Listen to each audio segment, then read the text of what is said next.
Day 3 of the Republican National Convention kicks off today in Milwaukee. Now, last night, many of Donald Trump's former rivals and critics took to the stage and gave him their full support. Donald Trump has my strong endorsement, period. I'm here tonight because we have a country to save. And a unified Republican Party is essential for saving her. Donald Trump has been demonized. He's been sued. He's been prosecuted, and he nearly lost his life. We cannot let him down, and we cannot let America down.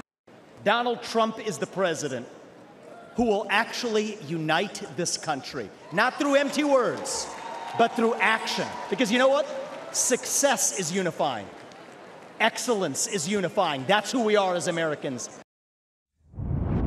Now, today's theme for the convention is Make America Strong Once Again. Republicans will focus on foreign policy and national security. Let's bring in our Tony Dokoupil, who is covering the RNC for us in Milwaukee, walking the floor, talking to the folks. Tony, good morning to you. Let's start with what viewers might expect tonight with Trump's running mate, JD Vance, taking the stage, really introducing himself to so many people who aren't aware of his profile so far. What parts of his background do you expect him to highlight?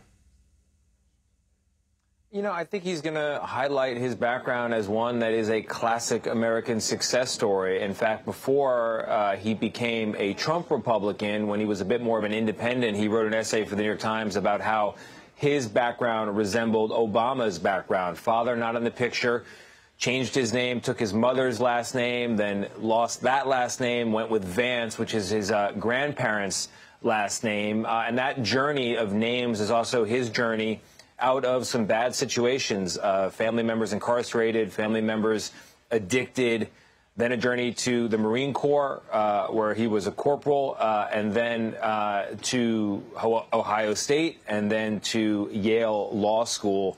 And that journey upward from there with the best-selling book, which really turned him into a household name, at least among readers, and then the Senate campaign with the endorsement of Donald Trump, which began to make him a household name among Trump supporters.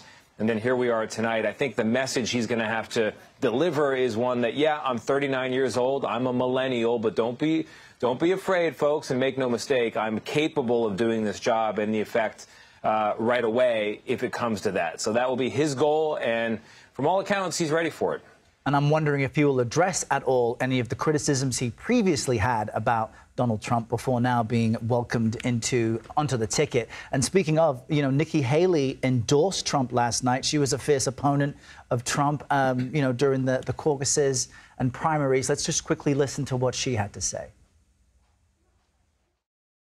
No invasions, no wars. That was no accident. Putin didn't attack Ukraine because he knew Donald Trump was tough. A strong president doesn't start wars. A strong president prevents wars. And Tony, I'm curious, did these types of comments help change the tone on night 2 and unite the party? Yeah, by all accounts here on the floor, there were a smattering of boos, but they were sort of the healing variety as people got out their final gasps of sort of frustration with some of these primary opponents who'd been so critical of Donald Trump and made their way toward unifying the party. And I will say that, yeah, I think JD Vance, to go back to your earlier question, might take head on some of the prior things that he has said about Donald Trump. The way he's told this story within Republican circles is that he had bought hook, line, and sinker, what he calls sort of the media narrative and the Democrat narrative of Donald Trump as a sort of unhinged lunatic. Funny to say unhinged because that was a criticism that Nikki Haley had, her word choice for Donald Trump. And that once he saw Donald Trump in office, he realized that all of his fears had been false and that he's a great president for the very people that JD Vance says he cares about. So that's his explanation for this kind of 5-6 year intellectual and political journey from never Trumper to, boy, he's on the ticket right next to Donald Trump in those low white easy chairs each evening watching the proceedings.